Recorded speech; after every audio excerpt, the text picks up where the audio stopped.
fellow Lakers fans, tell me if I'm tripping, but it felt like Sunday's game versus the Toronto Raptors was the first game in a long time, like a month, where it felt like there was something to be excited about in the direction that the Lakers were headed. Right now, there were a lot of great performances. DeAndre Ayton had 25 on 10 for 10 shooting, a historic game. LeBron had 24. Luka had 25 and 7, even though he struggled from the field a little bit. You got guys off the bench provide meaningful value in guys like Vando. We had Rui come off the bench, and those two threes that he hit in the third quarter, for as much crap as Rui gets, were igniters, right? Those were really where we started to uh, create a gap in the lead, and then from there kept our pedal on the gas, and the Lakers extended it and ended up winning by 17, I think, 93 to 110. Um, Rui had a lot to do with it with those two big threes. So a lot of good games, a lot of effort, a lot of communication. Right, you could see that that there was just a different level of commitment in that game, similar to the Hawks game, even though the Hawks played terrible. And it's good to see, right? It's good to see anytime a team can play effort with that sort of effort consistently. But I think what was more exciting than any of that, because we've seen that before in vacuums, right? We just haven't seen it consistently, is the lineups that JJ has been playing with. Previous game they had both Jackson Hayes and DeAndre Ayton out. Drew Timmy comes in, starts at center, has 21. This game versus the Raptors comes in, plays spot minutes at the end of the first quarter into the second quarter and end of the third quarter into the fourth quarter. Provides a lot of value, is able to stretch the floor. They do a big lineup with, I think it was Drew, Ayton, Braun, Vando, and Smart. Uh, Pretty good defensive backbone, with some scoring capability there, obviously from Braun and Drew. Um, but more importantly, right? Like I like the way that JJ's been mixing in these lineups. Um, I just really like the way what Drew Timmy, at least right now, is bringing to the Lakers. I think the reason there was so much hesitancy to bring him into the lineup because it could, at least you could assume that he's going to add more to their problem areas, right? Even though offensively he's a good player, the Lakers struggle with their foot speed. They struggle to move their feet on defense, right? They struggle to be in the right spots. They get beat a lot. They get beat off the dribble, right? They get beat at the rim, et cetera, et cetera, et cetera. We know all the issues with the Lakers defensively, and you would think Drew would be more of that, but man, was it refreshing seeing him on the court for the mere fact that he just does the little things, right? He has good intangibles, right? And that's, a testament to him in college being a great player, playing for, a great college program and developing in that way. But he communicates at a high level on the defensive end of the floor. Is he a great defender? No. But communicatively, we suck, right? The Lakers suck. He communicates at the high level. He makes sure he's not in the same spot, in the right spot on the defensive end of the floor. I cannot tell you just how being in the right position, how much that alleviates some of the pressure defensively, right? And we have a lot of guys just that fail to get into the right spots consistently.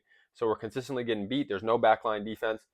And then it just spirals out of there. There's no communication. So therefore, you're not in the right spot to begin with, right? His intangibles are really good.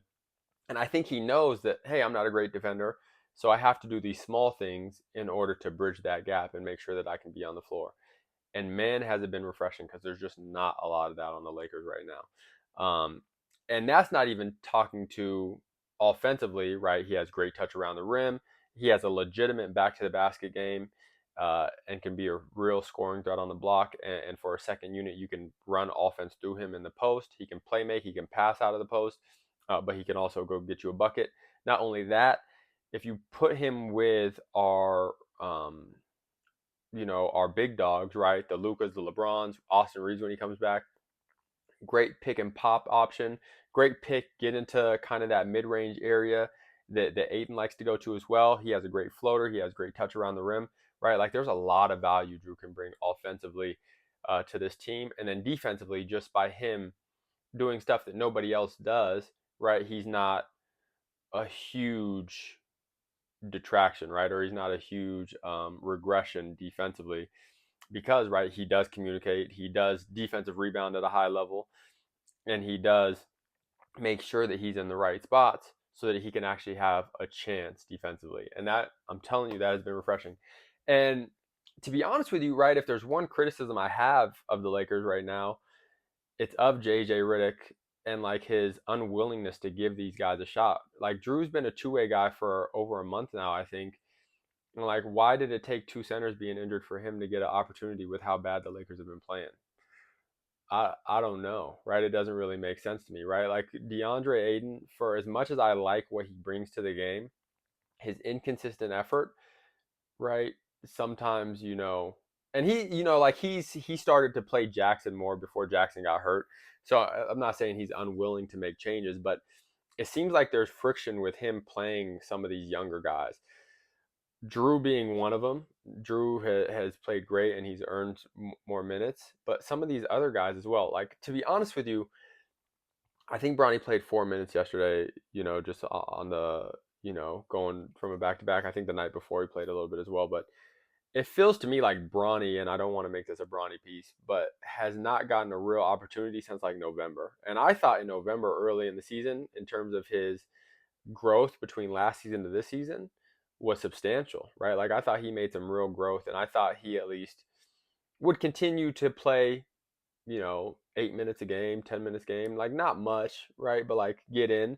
Obviously, maybe in those more competitive games he doesn't play, but like he's just been getting like he's completely gotten moved out of the lineup unless it's garbage time essentially over the past 2 months now, and it just hasn't made sense to me because Gabe Vincent being out, I thought he is one of the few guys outside of Marcus Smart who could provide real point of attack defense, right? Real defense on the ball. He's good at getting over screens, navigating screens, getting through screens. Off the ball, yes, can he struggle a little bit in actions and stuff, but like with you guys struggling as much as you are, like you learn by doing, right? And you don't learn by sitting on the sideline as much. So I don't know. I just think some of these guys deserved more opportunity with what they're getting, especially with what they're getting out of the guys who are, let's say, permanent rotation guys, right? Like I would have played Bronny over Connect most of these games just with what Connect's been unable to give. And it's unfortunate because Connect was so good for the Lakers in spots last season, but like he's really struggled. I think Gabe has really struggled to find consistency.